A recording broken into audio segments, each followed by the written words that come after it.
nimanka tuugsada Soomaalida arag sayida ka tuugsada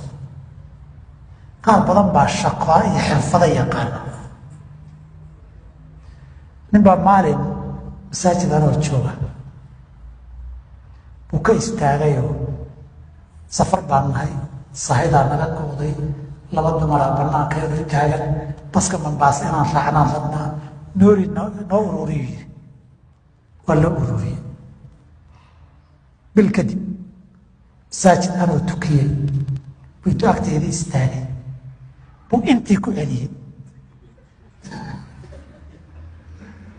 taan gacanta qabtay aan fariiso waliya kadu waliga ma safar baa taho ma haween ma banaan ku taagan ma ku baatri saajki hebel maana hebel soo gaad ka istaagtay ma ku haween ku banaan ku taagnaay biya joogtay wiil ka sax ku hawaan joogay soo fariiso maniyo dadka ay kala tagay yiri ana caaw Hussein soo fariisan ku ka sax weydiiyay saad ku bilowday weena Mombasa joogay meel baan ka shaqeynay shaar fiican baan qaadan jiray nimaan shaqada ka wada shaqeyn jiray baan naga soo tagay Nairobi uu yimid mashruucan u galay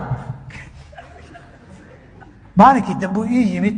xirniyo meeshan waad ku dhimatay waqti dheer iyo dib badan baa ku dhacay inaa iska seexato waqti koobanna lacag ka badan ku hesha shaqo aan ku haya oo maxay tahay tan uu ii keenay dhowr masaajid baad ka istaagi habeenkiina waa iska seexan suuxi waqtigaas soo bixi shanta salaadood baad shan masaajid isku kala aadin bishii waxaad shaqaynaysay hal maalin baad heli tashkiilinta intaa leeg ninkan su-aashii waa xaaraan waxay isugu dhex darmatay kow inuu xaaraan cuno laba in xishoodku ka tago qof tuugsanaya waa qof xishood ka tegay saddex in sharaf dhac ku yimaado waxaan ku yidhi waabu ku arkaaye ceeb badan iyo sharaf dhac badan ma ka aragtay markaasuu yidhi niyow haa maxaa kugu darnaa waan ku yidhi wuxuu yidhi habeen anoo meel socdaan laba gabdhood arkayo inaan la sheekaystaan nabcay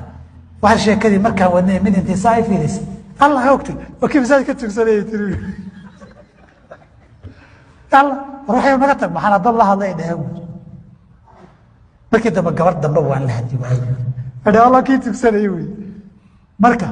dadka markaan marayo waan yar foorsadaa sharaf darrada inta leeg iyo ceebta iyo canaanta masaajidkii kolba lagu kashifay laga canaan